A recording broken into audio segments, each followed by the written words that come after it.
Hi, everybody. Just want to welcome you to this CAP Gemini and Microsoft webinar on energy. We're going to be talking about intelligent inspection, visual, AI, and synthetic data. And we're going to be talking about emerging technology, computer vision, and detecting scenarios in combination with drones to improve efficiency and safety. And we're going to be talking about how we've built this in partnership with Microsoft. My name is Leslie Sheffield. I'm a partner development executive here at Capgemini, and I'd like to introduce some of the people who are going to be talking today. Jess, would you like to introduce yourself? Thank you, Leslie. My name is Jess Draper, Director of Intelligent Industry with our Insights and Data Group at Capgemini.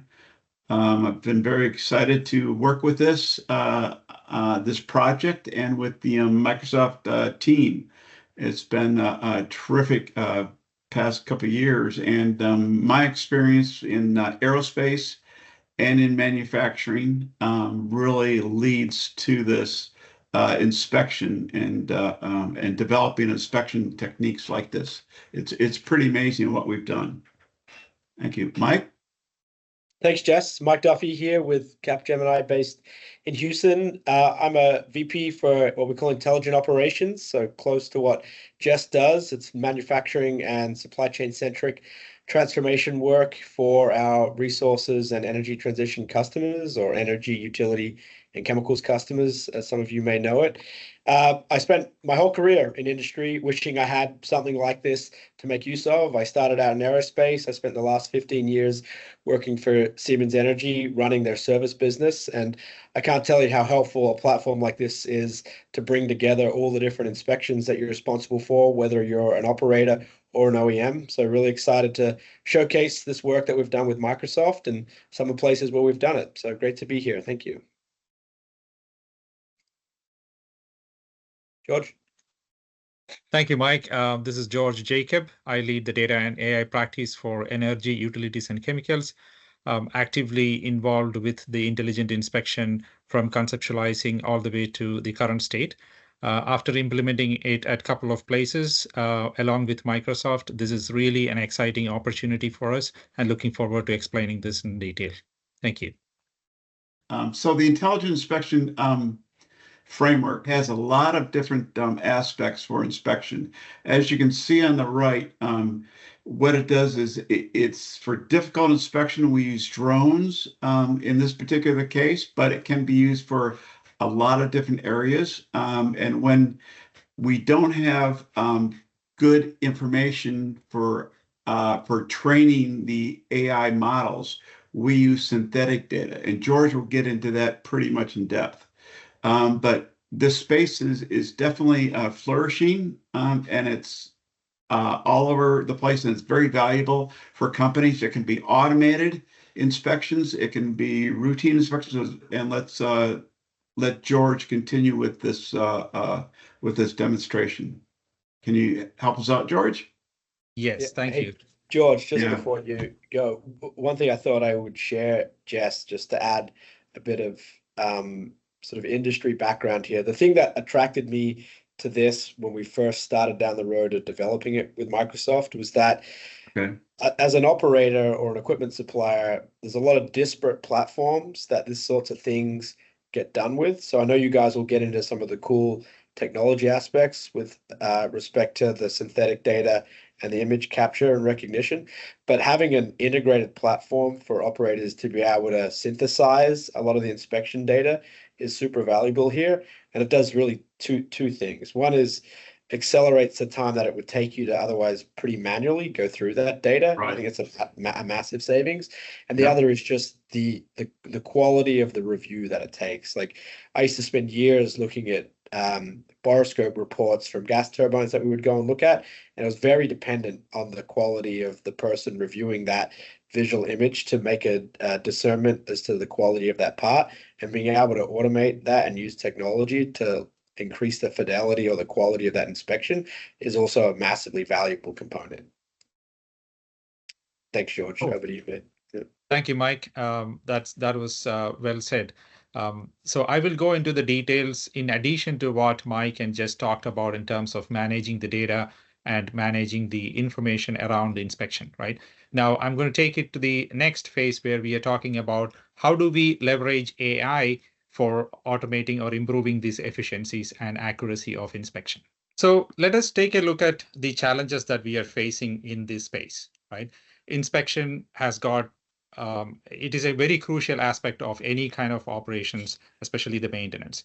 So most of the inspection happens today in manual way. That leads us to have very less number of inspections, which is causing additional challenges in terms of unplanned downtime. So the goal is basically to improve the efficiency of the inspection and then reduce the downtime, especially the unplanned downtime.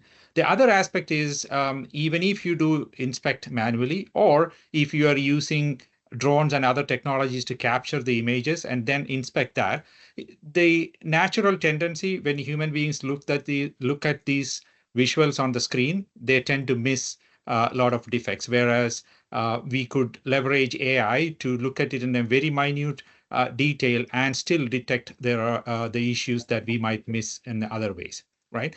And last but not the least, Mike can just talk about managing the collection of images and videos and managing the whole process. So that's another aspect.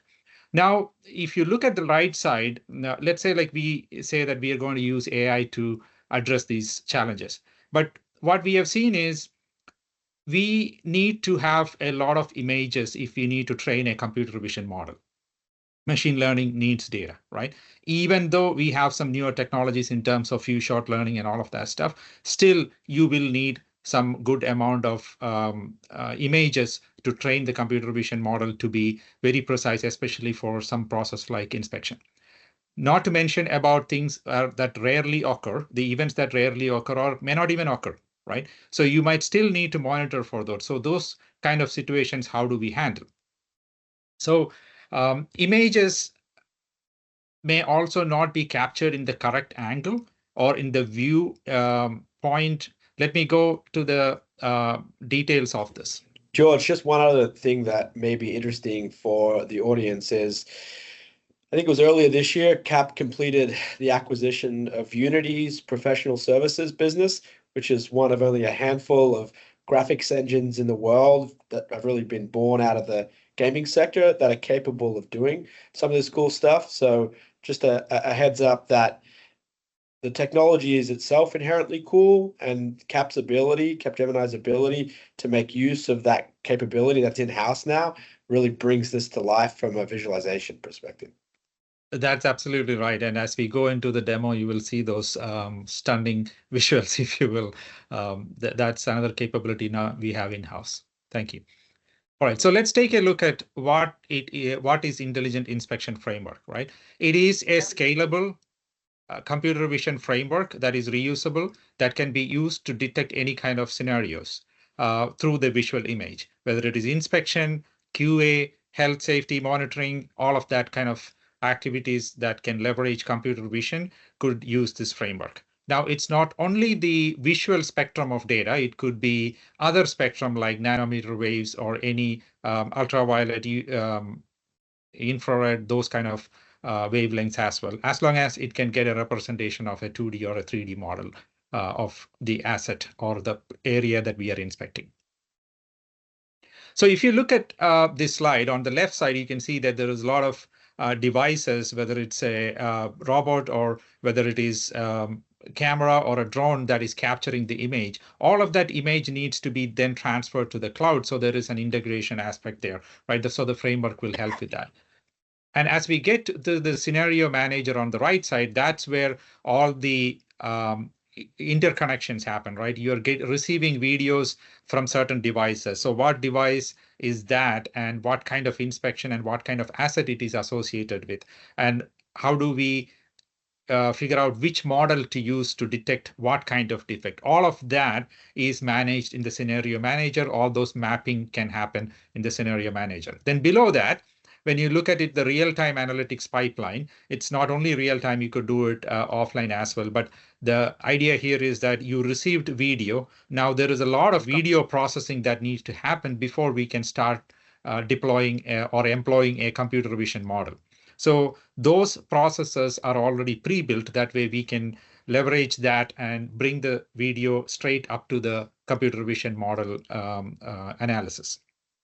Then on the right side, and this is also very important, model registry is where you manage AI models. So in this context, we can deploy these models into the model registry.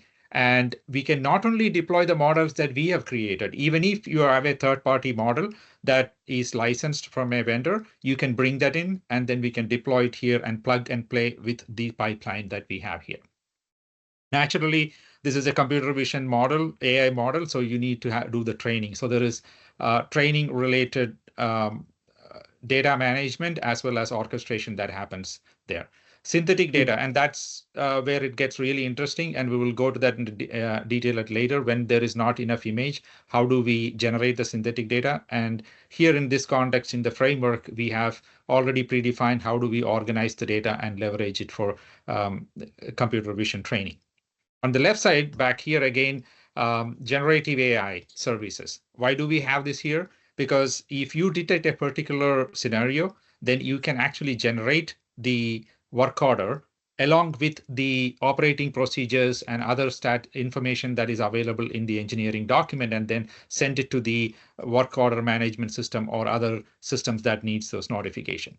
In addition to this, you can also bring in OT systems data, that is time series data or other kind of SCADA or historian data that you can bring in and leverage that to contextually analyze the video. For example, we have a use case where we had to detect whether people are going near a particular furnace under certain conditions, let's say above a particular temperature or above a pressure, then you don't want people to be there. So until then, it's okay for people to go, but when you get to that point, then you don't want people to go there. So you have alarms and other things that could be triggered based on that as well. So that's where the computer vision and the OT data could be integrated. And obviously, a lot of this information needs to be integrated with the ERP system. For example, the asset hierarchy information comes from the ERP system and the OT system and other IT systems that may be used. All of that could be this one-point integration to the framework when it comes to computer vision related topics. I would just go ahead, Jess, please. I just wanted to add one thing. So in the manufacturing realm where I'm from, we already have a lot of 3D models. So we've created a lot of 3D models of our parts of our factories and whatever. So that's a good start for developing this model registry and doing the synthetic data. I'm sorry, Mike, go ahead. No, you're fine. My only add, George mentioned the ability to integrate it into workflows to action it. I mean, I think that's hugely valuable. But beyond that, I just have personal experiences having to flip between different systems to try and look at some of this inspection data in context, and your ability to use the framework nature of this to be able to do that in one environment is hugely helpful. Yeah, absolutely, Mike. So let's look at one more level deeper, right? What is the level 1 process flow looks like inside the framework? So everything you're seeing on the top in the light blue color, that's where the whole orchestration happens, right? So you're receiving an inspection request. That could be one-time inspection, regular monitoring, or a scheduled periodic inspection. So once you receive that, and I talked about scenario manager earlier, and identifying the device and initiating the data feed, all of that stuff happens in the first couple of boxes here that is representing here. The next one is the video processing. And I talked about receiving a video, and before you can apply an AI model, there is some video processing required, whether it is breaking it down into smaller chunks so that you can process it faster, or whether you're talking about adjusting the contrast, doing validation, whether the video has any image, all of that happens here. That's all pre-built so that we can easily just configure it to work. Then the next step is actually you got to extract the frames. Once you extract the frames, you may not want to look at every single frame. You could downsample it in certain cases, unless you're talking about high frequency analysis for certain kind of scenarios. So most of the cases you could really downsample it and then look at only limited number of frames, especially with the newer devices, your frame rates are very high and the resolution of the image also will be extremely high. So all that considered, that activity can be configured here, and then it'll go to the next phase where we actually detect the object that needs to be analyzed. So you have a full frame where you have a lot of information, a lot of objects in there, and you need to detect the object that you are interested in to analyze. So that's the next step. And then once we detect that, you have to crop the image.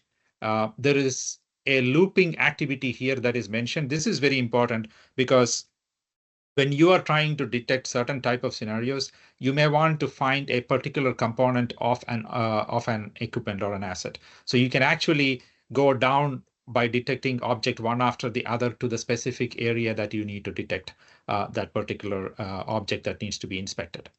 So let me pause here on this first line, go back to the couple of items here that is in the next line, and I'll explain what that is.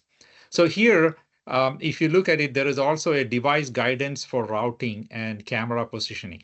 So if you have a drone and you received a feed to inspect, then you can actually automate the drone to go based on the guidance that is provided from a routing perspective. And I'll talk to you about simulating the route to find the best route in a later slide. But same thing for camera positioning. Those could also be automated by integrating the devices.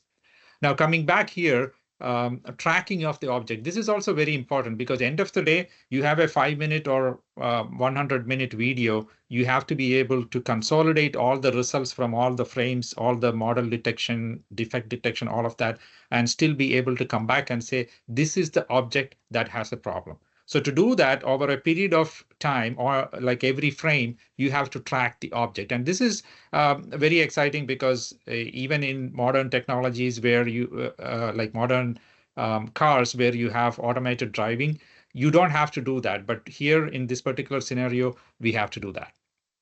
Now, we talked about image cropping and looping. And once we finally identify the specific component, then we go into the scenario detection and classification. This is where the actual defect or the scenario gets detected by the computer vision model. Now, once the results are or the defect is detected, then the result will be consolidated and it may be sent back to a live feed if you have a device where you need to look through it, or to store the data in a different environment, or even managing the data within the framework. And once we have that, you can then send the work order to the different systems, work order management system or other systems. Now, let me come to the last line item here. This is around how to leverage generative AI in this particular framework. So here we talked about identifying the object that needs to be detected. In certain scenarios, you don't have to create a computer vision model. We have scenarios in which we have just applied the multi-model, like the OpenAI multi-model or other models that are available there to detect certain scenarios. So you don't have to build your own model. You could just leverage what is available in the Azure services, right? So then that will detect and then feed it back to the results rather than the computer vision model doing that. Now, once the result is available, then earlier I mentioned about corrective actions based on the classifications and generating the operating procedure. All of that can be then sent to the downstream applications as well. So thanks for that, George. One thing I thought I'd share just to put maybe some context into what that means. I know you're going to share something about the use cases across the energy value chain as Leslie introduced it shortly here. But if I just think about this in the context of a refinery, let's say something like a 500,000 barrel a day refinery, you're going to spend 30 to 70,000 hours a year doing inspection, and then normally about twice that doing everything that you see on here, from the image processing and analysis and then actioning on the back end. If you can collapse that down, even on a good year, you're talking 30 60,000 man hours of time that you're going to get back by doing this. So I just wanted the audience to understand what that meant in terms of a specific outcome, given the level of inspections, which that list for operator rounds and others just keeps getting longer. That's fine, but the compression of your ability to analyze and action that information now through something like that, that's where a lot of the value is, plus the quality component and the cost of non-quality improvement that you'll get from getting it right the first time you look at the data. Yeah, that's a very good point, Mike. And I like the fact that so much of this can be automated, right? Depends on how you integrate it with the systems. There can be a lot of automation, especially for routine maintenance. Yeah, thanks, Jess. Cool. Thanks, Mike and Jess. So let's take a look at a couple of, or well, not a couple of them. I have 6 here, examples of case studies that we have done with different clients in different sectors, right? So we are selecting only a few so that you get the flavor of all different types of work that we have done. The very first one, pipeline, midstream. There is a lot of inspection that happens. In fact, today, most of the time, you fly a light aircraft, a pilot is looking at the stuff and then, pressing the button whenever he sees some problem. So he knows where the GPS coordinates are and then analyze the video around that. So those things can definitely be automated using AI to identify corrosion or encroachment, excavation, even the deformation of the pipes or leaks. There may be even vegetation that needs to be monitored in terms of pipelines that transfer oil and other things. So that's one. Similar to that, underwater ROVs, right? The cables and the pipelines that go under the water, right? The way it happens is you run these ROVs through the entire length. Keep in mind that these are hundreds of miles of cables, and then people manually look at the video to see whether any defect or any problem occurs. So imagine cutting that time, hundreds of hours, into maybe an hour because you are highlighting what sections of the video to look at and what type of defect the AI model is able to pick up. Now, flare stack is a very interesting one, and I will show you the demo, so I'm not going to go into the details of that. Pipe and corrosion. Earlier, Mike mentioned about refineries and chemical plants, right? You probably have miles and miles of pipes there too, and that needs to be inspected on a periodic basis for paint, corrosion, and all of that stuff. Wind turbine. The leading edge needs to be very clean, and any damage that happens in that side need to be remediated. So that's a typical drone inspection that is done periodically. So that's another place where you could automate this inspection. Last but not the least, QA. The projects that we have done to do quality assurance in automobile space, where the alignment of assembly is correct or not, the joints, the nuts and bolts, and things like that. So here is an example of how the wheel alignment is checked after the assembly is done in the line. All right, so let's take a look at the case study here. I mentioned that I'll go into the details of this. This is a flare stack inspection where we are leveraging AI and especially synthetic data. That's very interesting aspect here. So what you're looking at here is a 3D model, high fidelity, high resolution 3D model of the asset that was built to do the inspection. Now, this is slightly different from what we typically see in a digital twin or those kind of scenarios. It doesn't have to be so precise. Here, it needs to be very precise, and I'm sure you can actually observe the details, whether it's a cable hanging, whether it's a position is correct. I think it's called pilots. The pilots need to be in the right position. All of that stuff is actually modeled as part of the creation of the 3D model.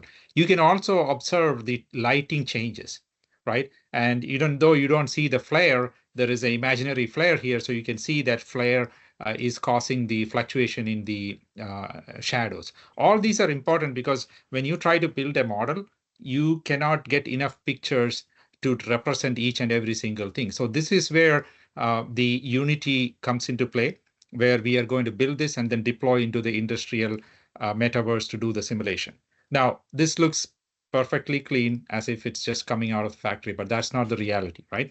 It is going to be deployed into a field, and probably it's already flaring for the last 5 years, right? So it need to look very much aligned to what is in the field. So we actually get a picture of the actual asset and then try to represent by creating the wear and tear that has happened, applying the texture, and then making it look hyper realistic. And this should look almost exactly like what is in the field.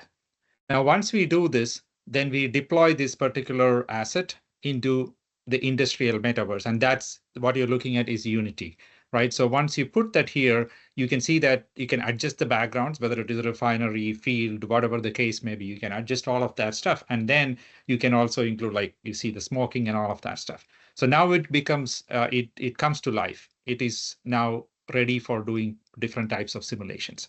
Then we start the process of doing simulations. Here, what you're looking at is, again, Unity, and it is programmable. So now we are actually programming for 2 types of defects here. We are doing cracks and we are doing deformations. And you see the sliders on the right side, that actually determines how big the deformation or how big the crack should be. So you can adjust it in a way that when you do the simulation, you can say, do the simulation only for bigger cracks or bigger deformation. Or if you want the smaller ones, then you may want to train for that. Generate the data for that or simulate for that. So that's essentially what is done. And this can be simulated for any kind of defect. It doesn't have, it might not have occurred at all, and you're still be able to generate this or create the simulations and then generate the synthetic data. So now we are getting into performing drone simulations. This has got 2 purposes. First one is, earlier I mentioned that we can actually send the device guidance to the drones so it can actually take the path. And here is a way we can actually detect what's the best path. So you perform various simulations and find out what's the best path, and then save that path and then send it to the drone.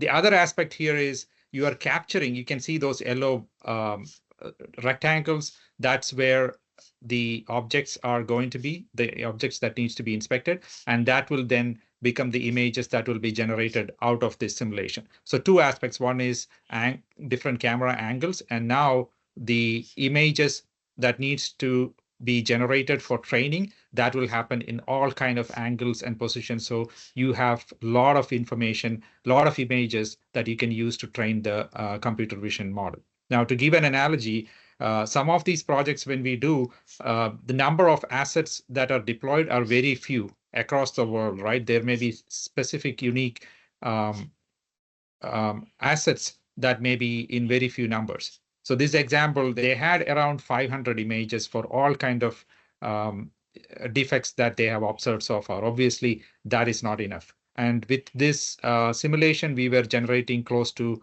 45 to 50,000 images with all kind of scenarios in a matter of 2 to 3 days. Now, once the simulation is done and the model is trained, this is the live testing of the flare tip, and you are detecting the flare tip. We are actually testing with the drone. Essentially, the idea is we trained the model with synthetic data, and now we are detecting the objects that is in the video. Once we do that, and this is another example of how we did the testing. This one actually is showing you the defect probability, right? So it is telling you based on the configured values in terms of thresholds. Based on the threshold, it will tell you whether it is detected as a cracked situation or whether it is saying, you need to investigate further because the model is not having the high confidence. So you can see that each and every object is now numbered, and that's where the object tracking comes into play, even if it goes off the frame a little bit, and if it comes back, and you will see that in the, especially on the number 19 on the top right side, if you observe that, you may see that as I demoed, it will go off the frame and it will come back. So these are very important aspects in terms of ensuring that you can track each and every object and identify the probability of the scenario detected. George, So could you say a little bit about, sorry, George, could you say a little bit about how long it took you to build and train the model to get to this point? Yeah, so took, I think, 16 weeks, if my memory is correct, for this particular project, start to finish, right? So we created the 3D assets based on the drawing and the 3D model that they had. We generated the synthetic data and then trained the model and validated it. So around 12 to 16 weeks is an average time frame for detecting certain type of defects or building one or two models. Right. And then any specific insights or maybe lessons you'd want to share with the audience about the model training thing and how you would have tackled it if you did it again? Yeah, definitely. In the subsequent projects, right, we have changed the way we handled some of these things. That's one of the reasons why we built the framework. Now we know exactly how we are going to manage the data, right? And then the generated data, we will actually make sure that SMEs validate that the results or the simulation results are correct in terms of cracks or deformations. And it's very easy for an SME to tell us whether there are additional scenarios that needs to be incorporated in the simulation. So those are the additional steps, especially engineers and SME involvement in the inspection. I mean, the synthetic data creation is very important. Yeah, I think that's an important call out. It's just that this isn't done as sort of a data exercise in a silo. You work hand in glove with the SMEs that'll help you define these cases that you're modeling, training, and then simulating. Yep. Yeah, and then once you have the model, it goes in the model registry and you can start the next model. Correct. So that's thanks, Jess. That's a very important point because that's the beauty of having a framework, right? You have the framework, now you can start building additional capabilities, additional models with limited effort. Cool. So everything, all this fun stuff that we saw, that's not necessarily what the end user want to see unless they really want to see, right? Everything can happen in the back end. And end of the day, the user is going to see this screen where they have the video displayed and the probability of the model detection by component. Every single frame that is in the video is displayed like this. So you can see red, amber, or the gray color here. So it says that, gray means that it is detected, but the object is detected, but no defect detected. But other ones, it is showing the probability. And then you are summarizing all of that information here, both sides as well. You'll also see that the object was not detected in certain cases. That is also possible. Again, this is all AI, probabilistic, not necessarily deterministic. So all of that is possible. And that's the reason why it needs to be summarized into a statistical summary where it says, these are the objects that was detected, and these are the type of defects that we are seeing. And this is just summarized version of output. Yeah, and this output, it would also generate work orders. It could automatically generate work orders. Yeah. So there are a few clients who have implemented automatic work order. Others have chosen to add additional workflow here to say, click a button to actually generate the work order. They didn't want to automate. So both are possible. So that was the demo of one of the projects that we did. Now to summarize, we started off identifying what scenarios need to be detected for inspection. And then we went through looking at the images to see whether we have enough images to train. We did not have. So we created the hyper-realistic 3D model, which then made it, with all the textures and everything, make it look as real as what is in the field. And then generate the synthetic data using simulation in Unity, and then use that data to train the model and then deploy that into this framework. The goal of this is to increase the frequency of inspection so that we do not have an unplanned downtime. Thank you. George, just before we wrap up, quick question. Thanks for laying out the timeline for this particular one. Is that a pretty typical timeline or a pretty typical sequence of events that someone would expect if they are doing any of these use cases, or does it vary depending on the use case? Other than synthetic data being optional, the steps are the same. And timelines, more or less? Yeah, timeline. If there is no synthetic data generation, that may be like a couple of weeks less. Thank you, Jess and George and Mike, for that enlightening conversation. I invite you, whether you're an operator, a service provider, to reach out to us, to Mike, to George, Jess, myself, and we'll be happy to customize the conversation for you. and help you with this topic. Thank you very much for joining us today.